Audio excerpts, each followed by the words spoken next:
Bosna Hersek'in Hırvatistan'ı ortadan ikiye böldüğü küçük toprak parçasına bir bakın. Yaklaşık 21 kilometre olan bu kıyı şeridi Bosna'nın Adriyatik Denizi'ne erişimini sağlıyor. 4 yıl süren Bosna-Hırvatistan Savaşı'ndan sonra Neum denilen bu bölge Hırvatların tüm baskı ve çabalarına rağmen Dayton Anlaşması'yla Boşnaklara verildi.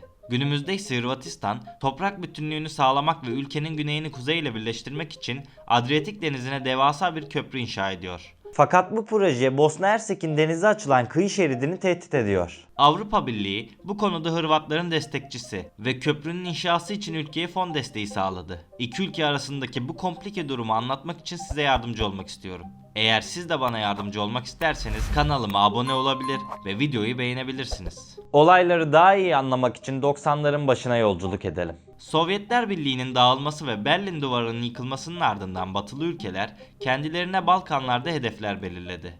Avusturya ve Almanya, Hırvatistan'ın Yugoslavya'dan ayrılmasını istiyordu. Ve işler tam da onların istediği gibi ilerledi ve Hırvatistan özgür bir ülke oldu. Kısa bir süre sonra Bosna'da Yugoslavya'dan ayrılmak için harekete geçti. 1 Mart 1992'de Bosnalı Hırvatlar ve Bosnalı Müslümanlar bağımsızlık referandumu düzenledi. %99.7 olarak çıkan sonuca göre Yugoslavya'dan bağımsızlıklarını ilan ettiler. Bosna'nın da bağımsız bir devlet olmasından sonra 27 Mayıs 1992'de kuşatma altında bulunan Saraybosna'da Sırpların üstlendiği bir patlama meydana geldi. Birleşmiş Milletler bu olaydan sonra Yugoslavya Federal Cumhuriyeti'ne ekonomik ambargo uygulamaya başladı. Yani bu olayları ekonomik açıdan günümüzdeki Rusya-Ukrayna savaşı gibi yorumlayabilirsiniz. Birleşmiş Milletler'in Yugoslavya'ya olan tutumu, ülkelerin bir Yugoslavya'dan ayrılmasıyla beraber ortaya tarihin en büyük savaşlarından birisi olan Bosna Savaşı'nı çıkardı. Boşnaklar, Sırplar ve Hırvatlar arasındaki düşmanlık bu savaşı besleyip 3 yıldan fazla bir süre boyunca büyüttü. Referandum sonucunda bağımsızlığını ilan eden Bosna'ya Sırplar 6 Nisan 1992'de saldırdı.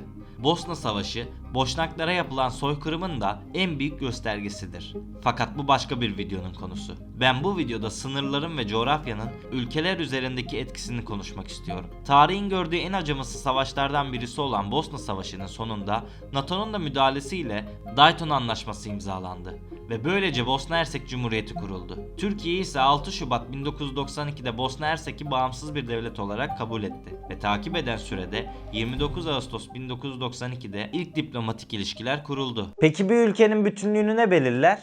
Elbette sınırları. Dayton Anlaşması bu çatışmaları karmaşık bir siyasi düzenleme ile bitirdi. Hırvatistan, Adriyatik Denizi'nin doğu kıyısı boyunca takım adalar ve kıyı kasabaları sınırlarına kattı. Bu sahil şeritleri ülkenin turizm gelirleri için çok değerliydi.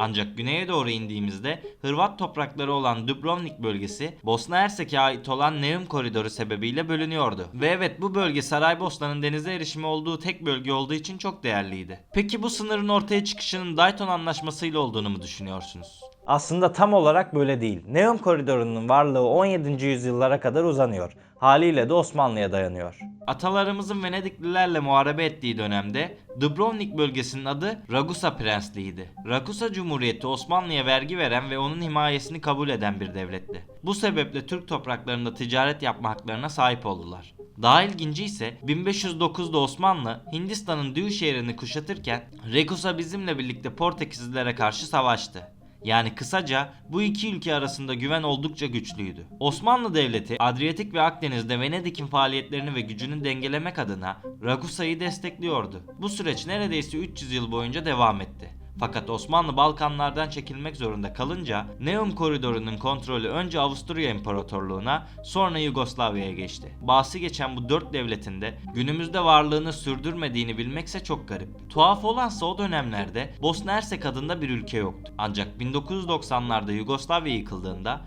Neum kıyı şehri Bosna Hersek'in bir parçası haline geldi. Hem tarihi hem de günümüzde stratejik açıdan önemli olan bu lokasyonun denizle bağlantısı sadece 21 kilometreden ibaret. Buna rağmen Bosna'nın Balkanlarda söz hakkı sahibi olmasını sağlıyor diye düşünebilirsiniz.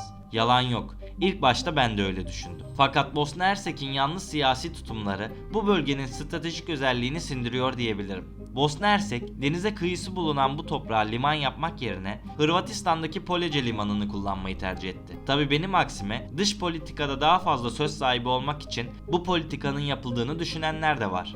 Bunu videonun ilerleyen kısımlarında Bosna'nın yönetim şeklini anlattığımda çok daha iyi anlayacaksınız. Konudan sapmadan devam etmek gerekirse, Hırvatistan AB'ye tam üye olduktan sonra Bosna Hersek'in de kullandığı Poliçe limanına sınırlama getireceğini açıkladı ve Bosna yönetimi bu bölgeye liman yapma ihtiyacı duydu.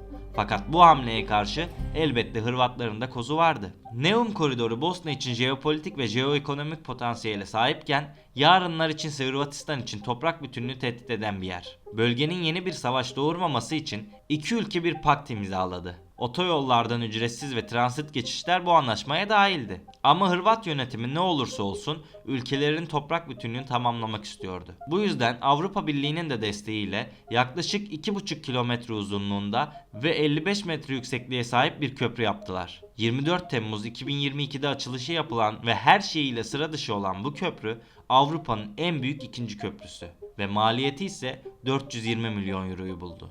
Bosna Hersek, açık denizleri çıkışının engellenmesi, ticari liman olan Neum'un trafiğinin tehlikeye girmesi, Bosna toprak bütünlüğüne saldırı endişesiyle projeye karşı çıktı. Muhtemelen bu konu uluslararası mahkemelerde bir hukuk davasına dönüşecek. Elbette Hırvatistan kurulan bu köprünün yasalara aykırı olmadığını ve 55 metrelik yüksekliğin Neum'a gelecek olan gemilerin güvenli geçiş yapması için yeterli olduğunu savunuyor. Deniz hukuku sözleşmesi bu konuda belirsiz. Öte yandan Bosna yönetimi dava açmak istese bile bu konuda kendi içlerinde siyasi birlikteliğe sahip değiller. Bosna Anayasası'na göre Bosna'da 3 kurucu grup var. Bunlar Boşnaklar, Sırplar ve Hırvatlardır. Ve Dayton Anlaşması'na göre bu 3 etnik grubun gücü paylaşması gerekiyor. Yani şöyle anlatayım. Bosna Hersek'te Cumhurbaşkanlığı 4 yıllığına seçilir. Ve bu 4 yıl boyunca Boşnak, Hırvat ve Sırp etnik kimliğine sahip seçilmiş 3 üye 8 aylık dönemlerle dönüşümlü olarak başbakanlık yapıyor. Bu videoyu yayınladıktan kısa bir süre sonra Boşnak Başkan artık koltuğunda olmayacak. Çünkü 20 Kasım'da görev süresi bitiyor. Konumuza geri dönelim. Olay basitçe şu: Boşnaklar köprünün yapılmasına karşı çıkıyor. Fakat Bosnalı Hırvatlar bunu kışkırtıcı bir unsur olarak görmediği için mecliste Boşnakların elini bağlıyor. Videonun içinde bahsettiğim yanlış siyaset ve Hırvat limanların kullanılması da aslında tam olarak bu konuyla alakalı. Öte yandan Bosnalı Sırplar, Hırvatlar ve Boşnaklar arasındaki bu anlaşmazlıklara rağmen sessiz ve kayıtsız bir şekilde duruyorlar.